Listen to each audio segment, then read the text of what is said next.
Hello, everybody. Welcome to Talk About Houses. I'm Todd. I'm Juana. Okay, so today we're going to talk about the growing threat of Wall Street buying up single-family residential homes.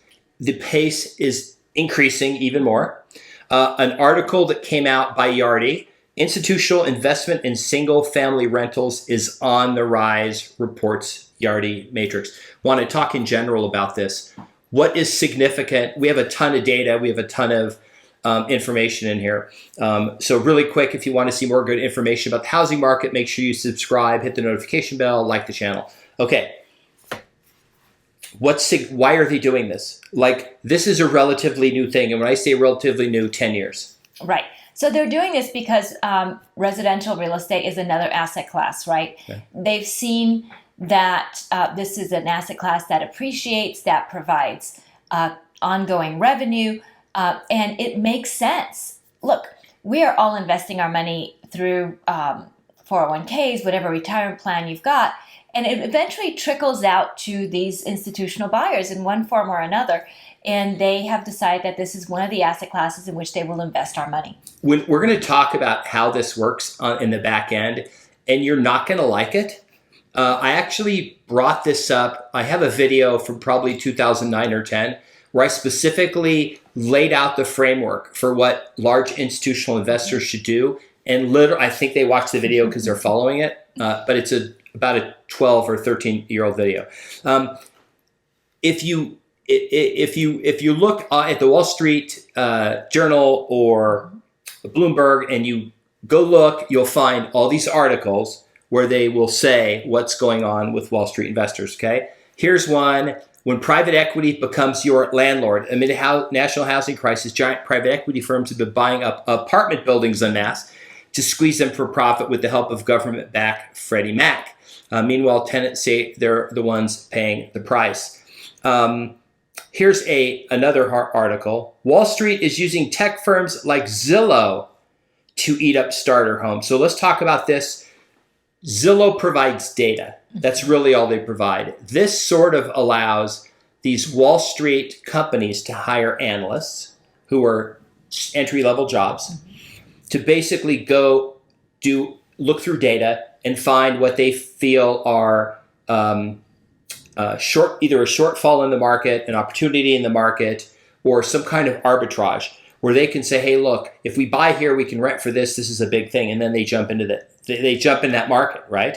Right. So what's unique really over the last 10 years or so is that there's just been a lot more data, but not just data as far as gross data, but very finite data, very specific data by market. And by market, I don't just mean, Phoenix or San Jose or something like that. I mean very granular. I mean right down to the little subdivision that you're in. So they've been able to get all this data, which wasn't available before. Remember, some of us remember when no data was available on the internet because there was no internet. Okay, so they're able to analyze this data in very quantitative and qualitative ways so they can make informed business choices. If you think, well, they're not coming to my neighborhood, not yet. Remember, there's other areas that have those great opportunities. Once those opportunities cease to exist, they will move to other markets. They do have, it seems like they have unlimited money. They don't. They have a lot. They have a lot of money. And for the most part, depending on the market, they tend to stay under $500,000 because that's kind of the sweet spot between their investment as far as purchasing the property and the return on that investment, meaning the rent that they're going to be receiving from a potential tenant. And that's just right now because who knows what's going to happen in the future. Here's another article. As institutional investors buy up single-family homes, everyday Americans must sprint to catch the American dream. Right. So this is something that, I've talked about before. I mentioned this a few months ago, this potential of kind of having this surf type of class, right, where these people are going to be lifetime tenants and they will not have the possibility of purchasing homes.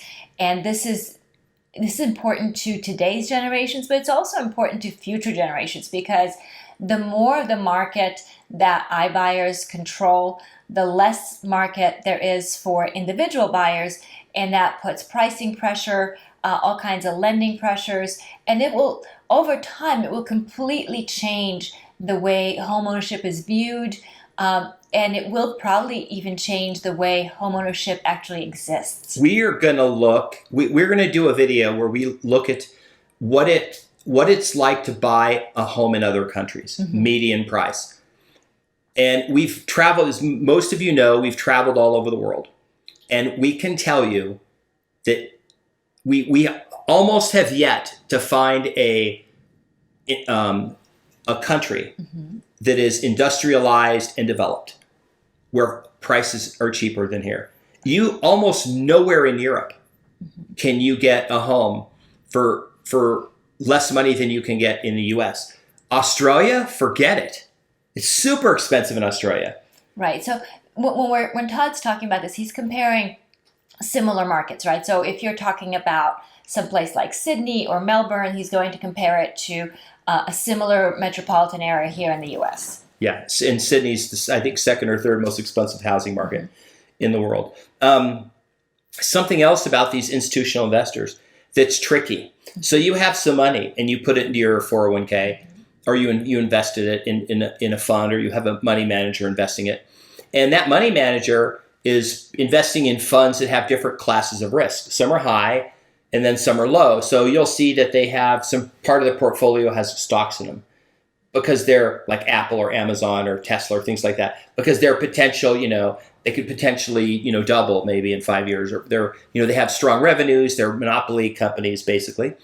And then they also have money in what would call conservative. This is the money that if you're like 65 and you're just trying to draw $5,000 a month out of your retirement plan without depleting it, then they put it in assets that are very, very safe, that have almost no chance of being worth nothing or worth less.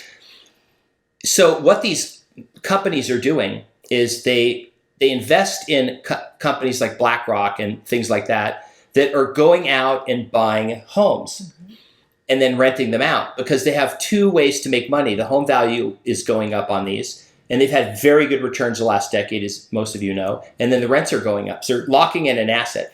Okay, so that's the first thing, is they're using your money to push you out of the housing market. So think about this way. When you make that offer and they say, hey, we have 3 offers and one of them is cash, and you find out that one offer that's cash is from Invitation Homes, that could be your money, and everybody else's money, buying the house and beating you out. And you're getting this little return in the stock market on it, maybe on your portfolio, but they just beat you out with that. So over time, this is going to cause a lot of changes. So one of the things that is a possibility is those of you that are either educated enough or old enough to remember company towns. Company towns. Right, where there was a major employer in town. That major employer owned the housing. They owned maybe the grocery store, maybe the hospital, and that sort of thing. And everybody worked for this big company. So there was this kind of monopoly happening where your wages were fixed by this company, and then this company then charged you for housing, charged you at the grocery store, charged you at the doctor's, that sort of thing. So all the money went right back to the company. Yeah. So when you're looking at institutional buyers owning maybe 40% or more of the housing market, kind of keep that in mind, because housing is not the only thing that they're investing in, right? They're investing in healthcare. They're investing in other companies. So it is sort of that same kind of system where you could end up in this scenario where very few companies basically control a vast swath of real estate, healthcare, employment, all this sort of thing, either directly or indirectly, and that gives them a lot of power. It gives them a lot of control. Another thing that I think might happen is with these companies controlling so much real estate, they might come back and say, hey, you want to buy a house from us? No problem. You can buy the house from us, but it's going to be an estate for life. What is an estate for life? So an estate for life is you buy the house from us, you own the house. Once you pay off the house, you own the house for as long as you live. But once you die, the house comes back to us. Okay.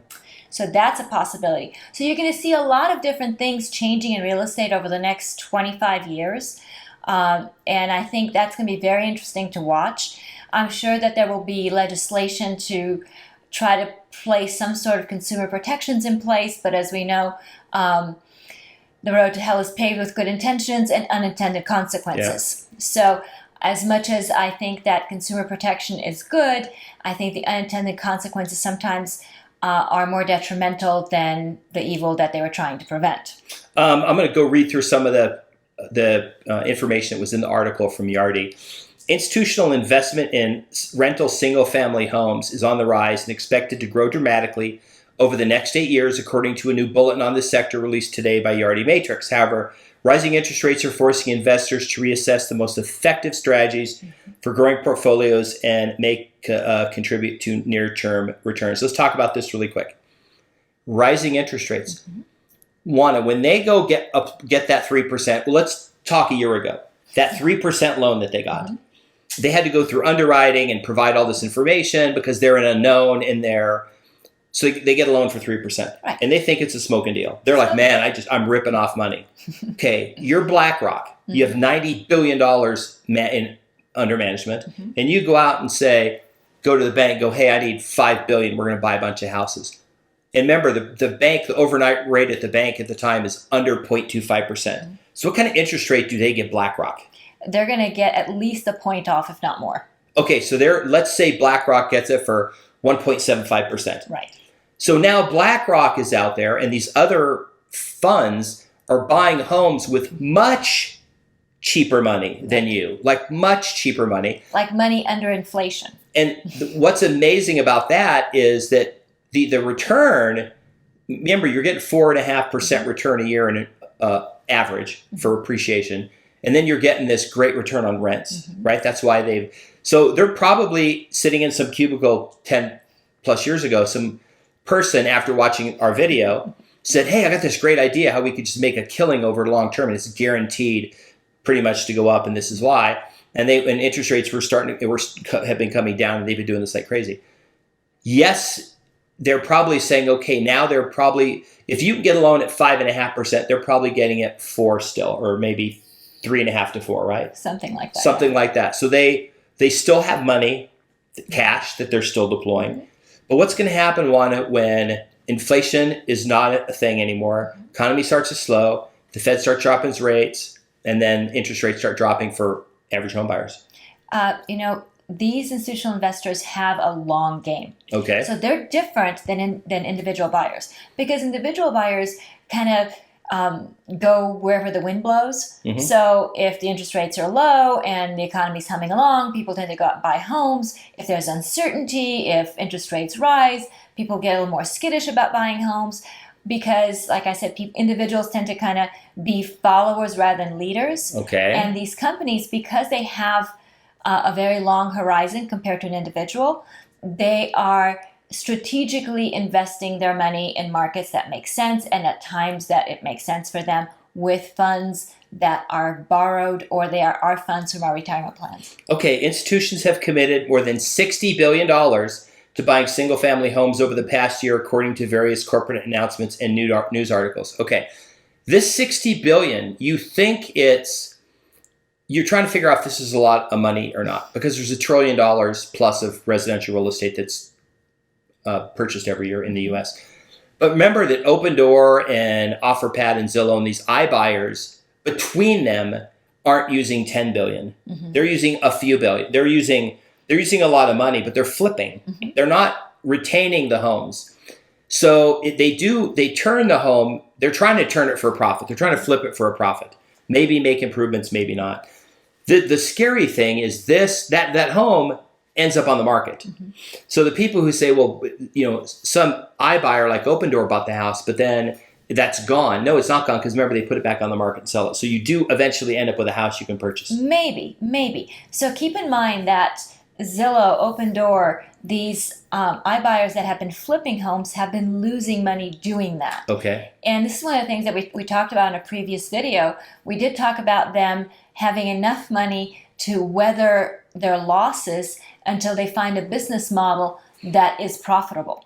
And they may, over time, decide that they will sell some of their purchases, but they will retain some of their purchases and maybe fund themselves that way. So I would not count them out as far as that goes. I think that there's a possibility that they may pivot and decide that they will keep some of their inventory and they will rent it out. Okay, that's interesting. They do have the date.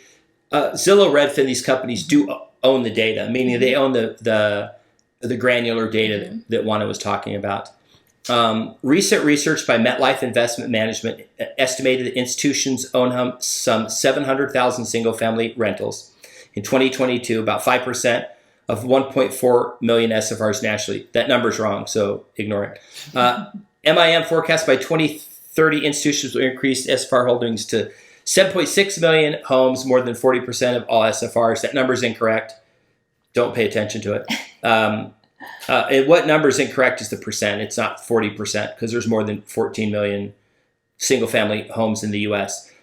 But what's interesting is that institutional acquisitions of single-family residences in communities of 50 or more units soared in 2021 to 2.5 billion. So like you said, they are coming after housing of all types. Single-family homes probably have a higher return because they could be sold again later to an end user. They can have it what you have mentioned. You can sell them right to the occupant for for life or whatever. Right. And then the apartments, it's much higher. You have to basically condo map them and sell the units back or whatever. Well, but yes and no. And I've talked about this in one of the previous videos. They could actually self-finance them.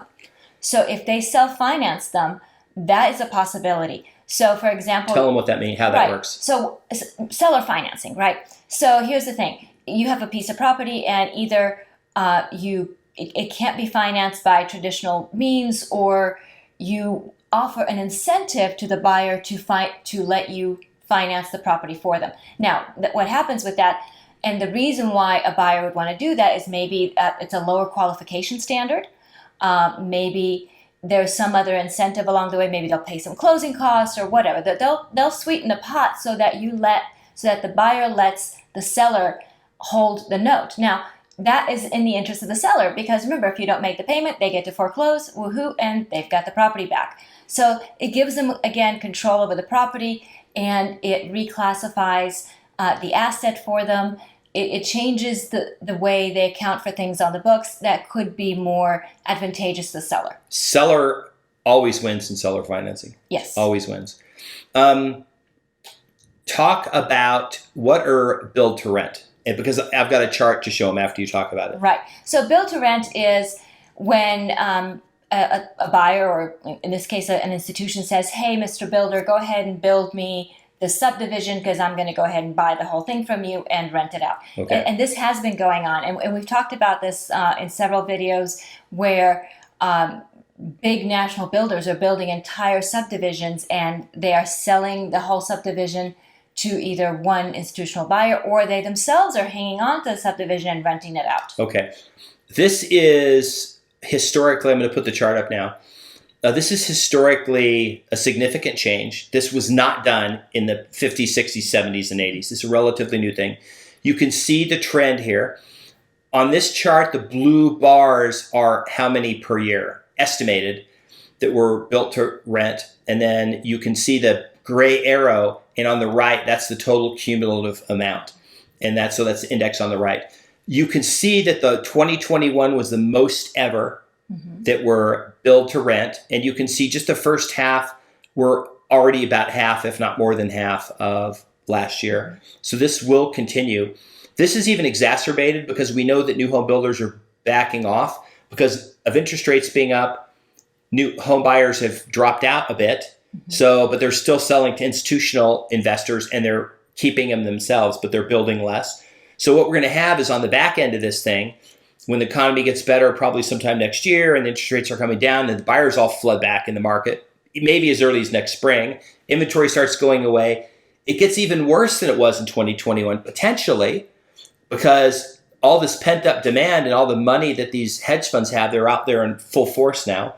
You have the build to rents in full force, and then you have a bunch of people who are maybe, still being told the market's going to crash, so they're saying, hey, I'm just going to keep renting for, 14 years. I mean, it's just like, there were people, I remember people saying, no, interest rate's 3%. They're definitely going to go, I'm going to wait till they go down before I buy a house. And right now they're at 5.5 or something. Right. So how does this affect? Like, what's the effect on the housing market of these being literally pulled out right from the get-go? Right. So again, it just means lower inventory for potential individual buyers to go out and buy. And it also means that you've got not individual landlords renting out to people, but you've got these mega landlords, right, that are renting out these properties. And that also influences the rental market, right? Influences how much properties are being rented for. Because if I'm renting my house down the street and he's renting his house across the street, then we're kind of competing with each other. But if I'm renting out the whole subdivision, then I don't have any competition and I get to dictate prices a lot more. Just so you know, the people that run and that back these iBuyers, these new ways of buying real estate, this is not like the people that started Uber or Airbnb, right? They're not just a tech team that got together, because they didn't need to just build an app and get people to use it. They needed to take down billions of dollars. So when they went out and raised money, they went to billionaires and said, hey, we have an idea. This is what we want to do. Here's the numbers. It's a safe investment. We think it's going to be great. And remember, billionaires like to stay billionaires, and they don't want to put all their money in the stock market and risky investments. There is more and more money being put into housing. It's like the last frontier of investment is housing, because it's the stock market it's not a zero-sum game, but everyone has access to it. But everyone doesn't really have access to the housing market. You can buy a house, or you can go buy a couple rentals, which is what a lot of people try to do. And when we talk about institutional investors, we're talking about banks with billions of dollars, because I have a friend that owns like 300 units, okay, which I think is fantastic, but that's nothing. I mean, they would probably, here's something else I read in the article. They're actually targeting these people that own large numbers, and they're going to them saying, hey, we'll just buy your whole thing from you. You don't have to, they're trying to negotiate and just take down, 300, 400, 500 properties at a time from these investors who have a lot of properties and they maybe want to get out of the game. Well, that's more cost effective to do. Right. It's much more cost effective because now you're not having to hunt down onesies and twosies. Okay. What stops? So then the fear is, so we have this long-term effect, right, of there's institutions are buying and they're locking down those houses. So that means the amount of homes left that can turn every 7 to 12 years go or less. And like we said at the beginning of the year, we don't know for sure if home prices are up, down, or sideways, but 10 years are probably going up. And why are they going up? Because of this. Well, because of everything we've shown you. Right. They're going up because it's a limited supply.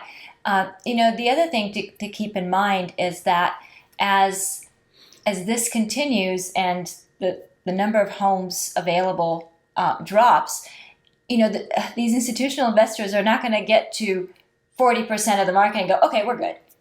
Okay, this is probably going to be an ongoing thing. Yeah. And that's a concern too. You just reminded me that you put out a video a long time ago about, I want to say like around 2009 maybe, that where you were quoting Warren Buffett. Oh my God. And Warren Buffett said if he could just write a check and buy 200,000 homes, he would do it. Yep. Well, that's exactly what these institutional investors have done, is they've bought, hundreds of thousands of homes. And I don't know if Berkshire Hathaway owns a whole bunch of homes or not, but it's certainly that mindset that Warren Buffett was discussing in that interview. I would not be shocked if they went out to some fund and said, here's a bunch of money, start buying properties. And I'm sure that got when Warren Buffett says something, it gets a lot of attention. So it's a great strategy. New companies start every day and can be traded on the stock market, but there's a limited amount of land and there's a fairly limited number of homes. You could build more, but it's expensive to build. The cost of building a home is probably going to keep increasing. Right. Regulation is not getting less. Regulation to build is always harder. homes that were built in the 30s, 40s, and 50s, you could never build those homes today for a lot of reasons. Yeah, you're right. And then the other thing is, keep in mind that even though government tries to get involved and tries to make things better. So, for example, here in Las Vegas, the city went out and they bought all these bank-owned homes, 10 years ago plus, and they decided that they would go ahead and rent them out to low-income people. Guess what they're doing? They are now asking those low-income people to leave, and they are selling the homes. Yeah, they're selling the houses. So institutions are going to keep buying.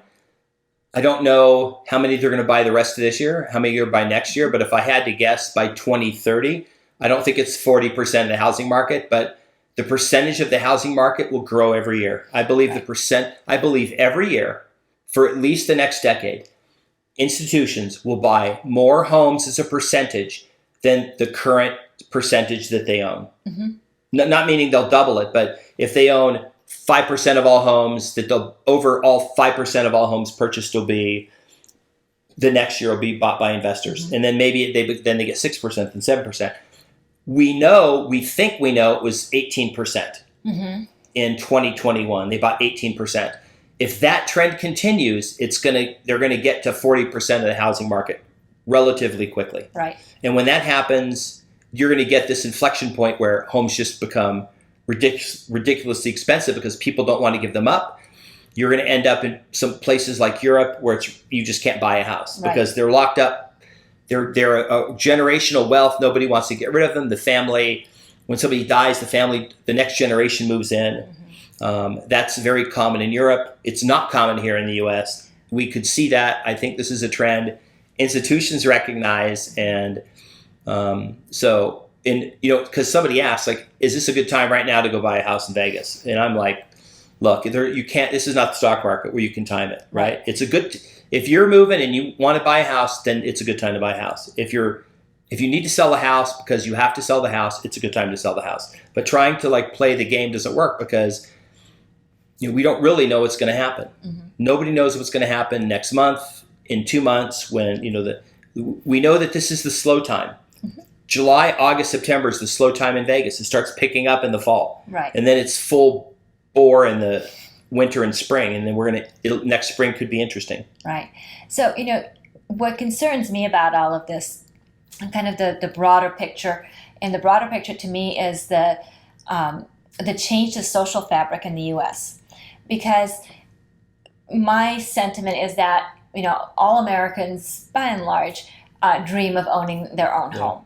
And I think that part of the American dream is going to become less and less achievable. Right. What I really don't want to see is kind of what Europe has, which is basically most people rent and never own a home. I think that there is something wonderful about being a homeowner. I think it's part of the American dream, and I would not like to see that change. But change is part of life, and what I like and don't like doesn't really matter. All right. So if you liked the video, please comment and like the channel. Share the channel, share the video. Tell your friends about it. Watch all the other videos on the channel. Okay, and big shout out for anybody who can find which episodes I talked about the institutional buyers basically turning a whole generation of people into serfs. As far as home ownership. If you can find that episode, I'll give you a hint. It's from probably just probably in the last 2 or 3 months. 3 months. So you don't have that many videos to watch. And then if you can find the video that Todd has the clip of Warren Buffett from 2009. It's a long time ago. Even more shout out for that. So help us out to find those videos. And there's actually a third one. There was some other billionaire, Larry somebody, I think, but he made the comment about he would buy every hand.